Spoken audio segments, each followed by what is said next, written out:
Since I've done quite a few of these, I'm actually gonna start by telling the story behind it.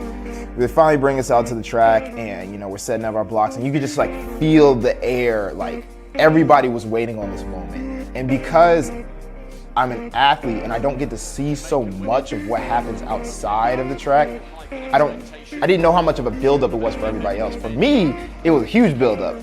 And I realized for everybody else, it was even bigger. Like they were really like playing into like, they were treating this like it was the 100. Like I was like, oh shoot, like people are ready for this. All right, I'm like, let's go. So that right there was just like a super exciting moment. So I was like beyond ready to kill it. Gotta get the praying hands, gotta pray before every big meet. Gotta get my spirit bomb in. Now I let the hair out, yeah. Had to let the hair out for the finals. I let the twist out. Their away first time is a roar. All right. This moment right here automatically knew I won the race. I had the two best steps I've ever had in my life. And from that point, I was just like, shoot, this race is already over. I was like gone, my energy was flowing. I was down the track. Like I didn't care if I had caught anybody or not. I could just feel it in my steps. They were powerful. I was like, yeah, this race is done. But I didn't know like how fast I was gonna run it. Wow, it's a great start from Lyles, but Bednarek's run. So right about here, I caught Joseph, and I was like, okay. I know Joseph doesn't have the greatest start, but he's still a 19.9 runner, you know. You don't catch everybody just that easily. So I was like, okay, I'm moving, you know, I'm actually moving. Well. And then I caught Aaron Brown, and we start coming out of the turn. I don't sense Kenny, who's a pretty good turn runner, and I don't sense Ariel. Now that I think about it, I don't sense anybody. Like, I don't feel anybody's presence. I can't hear anybody breathing. I can't hear any footsteps. Like, I'm like alone in this instant. I'm like, okay, I guess I'm running this by myself now. As soon as I came onto the straightaway, like everything was perfect. Like my hips was tucked, my knees were coming up high. I was striking the ground with a lot of force.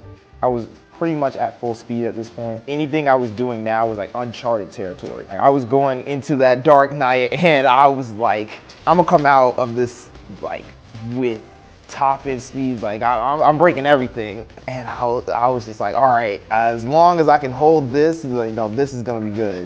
Lyles has got the edge here and he's storming away.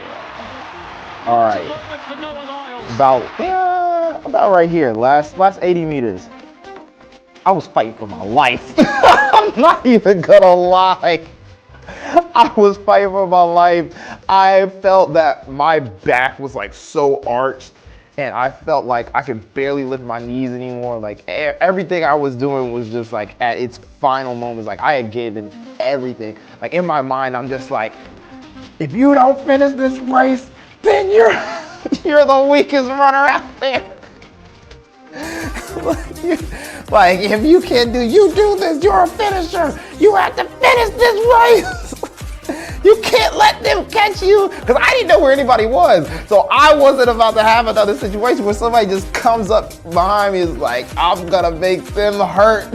Even though I'm hurting so bad. But finally I crossed the line and I was like, I already knew that this was fast. And I got a glimpse right as I crossed the line and it said 19.3. But what's the really crazy thing is when I glimpsed at it first, it said 19.09.